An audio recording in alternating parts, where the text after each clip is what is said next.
Hello दोस्तों। आज हम एक ऐसे दिल दहला देने वाले केस में गोता लगा रहे हैं जो पूरे भारत में सुर्खियां बटोर रहा है। जी हाँ, हम बात कर रहे हैं कोलकाता के डॉक्टर बलात्कार और हत्या केस की। सीट बेल्ट बांध लीजिए क्योंकि ये मामला बहुत गंभीर है। एक बेहद दुखद मोड़ पर कोलकाता में एक युवा डॉक्टर के बलात्कार और हत्या के आरोपी संजय रॉय पर कुछ विस्फोटक आरोप लगे हैं। रॉय की खुद की सास सामने आई हैं और उन्होंने उस पर अपनी पूर्व पत्नी के साथ शारीरिक दुर्व्यवहार का आरोप लगाया है। उनका दावा है कि रॉय ने उनकी बेटी को इतना प्रताड़ित किया कि उसका गर्भपात हो गया। इन खुलासों से पूरे इलाके में हड़कंप मच गया है और इंसाफ की मांग और तेज हो गई है। रॉय की सास कोई कसर नहीं छोड़ रही है।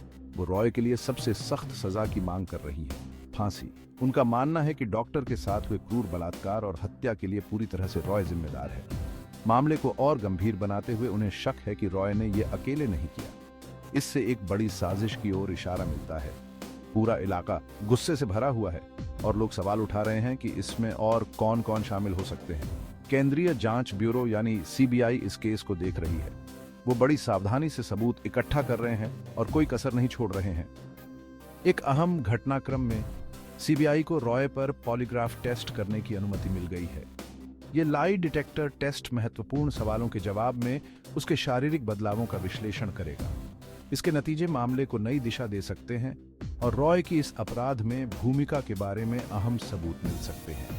लेकिन ये सब कुछ नहीं है। जांच में आरजीकर मेडिकल कॉलेज और अस्पताल में कुछ गड़बड़ वित्तीय लेन देन का भी पता चला है, जहां पीड़िता काम करती थी। इन अनियमितताओं की गहराई से जांच के लिए एक विशेष जांच दल का गठन किया गया है।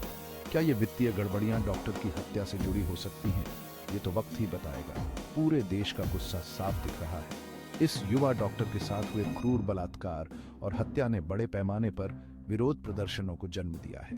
हर वर्ग के लोग सड़कों पर उतर आए हैं और पीड़िता और उसके परिवार के लिए इंसाफ की मांग कर रहे हैं। इंसाफ की ये पुकार सर्वोच्च न्यायालय तक पहुंच गई है, जो इस मामले की सुनवाई कर रहा है। पूरा देश उनके फैसले का बेसब्री से इंतजार कर रहा है। उम्मीद है कि फैसला ऐसा होगा जो इंसाफ देगा और ऐसे जघन्य अपराधों के खिलाफ एक मजबूत संदेश देगा। पीड़िता का विस्तृत पोस्टमार्टम रिपोर्ट बेहद भयावह है।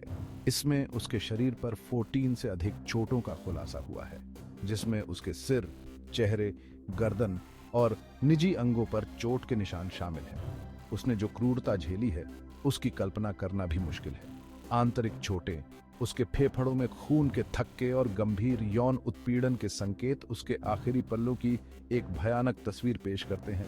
रिपोर्ट इस बात की भी पुष्टि करती है कि गला घोंटकर उसकी हत्या की गई।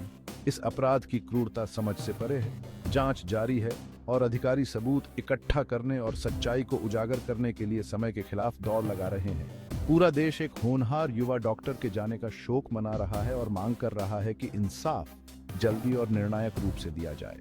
इस मामले के नतीजों का भारत में महिला सुरक्षा और लैंगिक हिंसा के खिलाफ लड़ाई पर महत्वपूर्ण प्रभाव पड़ेगा। इस केस के अपडेट्स के लिए बने रहिए। अगर आपको यह वीडियो जानकारीपूर्ण लगा तो लाइक, शेयर और सब्सक्राइब करना न भूलें।